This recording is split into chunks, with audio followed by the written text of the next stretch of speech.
I'm Amy Mims, Executive Director of Meeting Street Schools. Welcome to ECHO, Voices from the Classroom, a short series in which we visit teachers in their classrooms to learn about the strategies that they're using and how they're setting up their students for success. By now, you've made it to the finish line of Module 1 in Wit and Wisdom, our integrated ELA curriculum.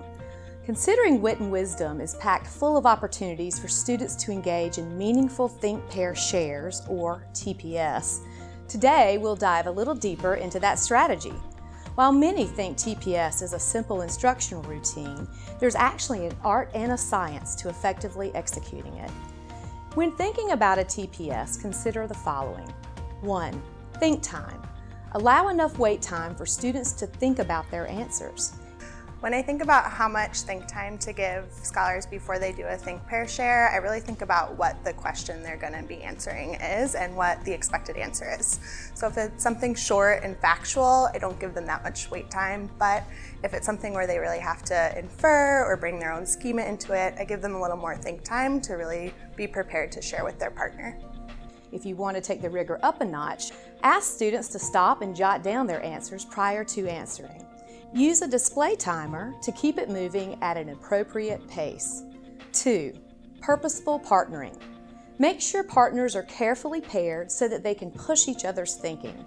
One of the things we think about when trying to purposely partner up our students is the idea of the relationships that we've established across the year and thinking about who works well together. So a lot of times we have to think back at like map data, step data, and those things that help us establish whether or not they're really speaking the same or common language so that they can actually prompt or promote each other's thinking along the way.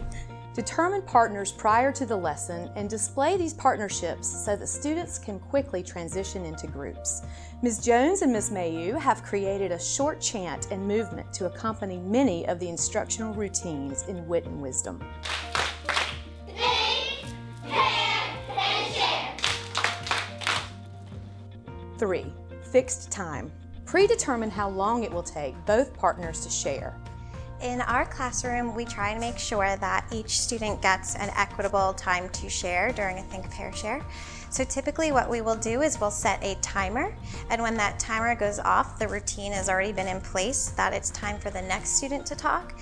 We've also set up some sentence stems so that the students can figure out if one person is a little bit more quiet than the other, that they know how to engage that student, and they ask each other questions to encourage them to share a little bit more.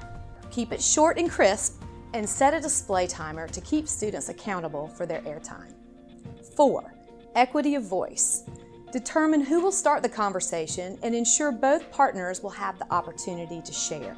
When I decide how much time to give students to speak to each other in a Think, Pair, Share, I have to consider if they need to refer to their resources first, notes that they've taken, or evidence guides that they have.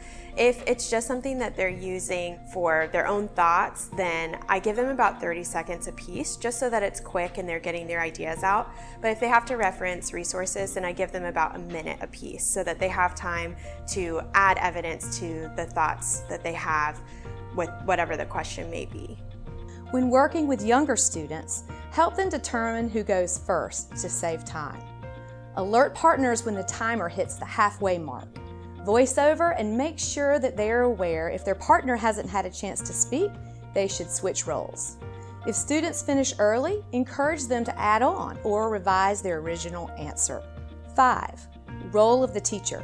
Circulate the room to check for understanding, identify exemplar answers, and clarify any misconceptions. So after I assign the question to my students, I will walk around during the Think, Pair, Share just to check in with students' conversation, make sure that what they are discussing is on topic, that I'm pushing their thinking if their partner is having a hard time doing that, and just really driving the learning, especially for striving students that might need that extra support, discussing and just really making sure that they're really learning from each other, because that's the point of a Think, Pair, Share, is that you're building onto your knowledge by listening with the intent to understand to what your partner is saying.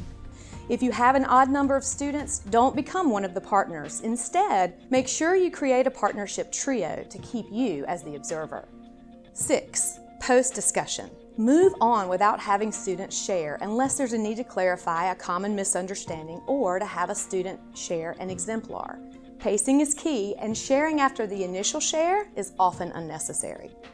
In our post-discussion of a Think, Pair, Share, students typically turn right back to the lesson and then the lesson goes on, unless there needs to be some clarification. Like for instance, we did a teamwork activity, and so the students were talking about what teamwork meant to them, and I noticed while I was listening in, they were a little bit confused. They were giving examples, and so that was a great time where when the Think, Pair, Share was over, I addressed the entire classroom on what teamwork really was.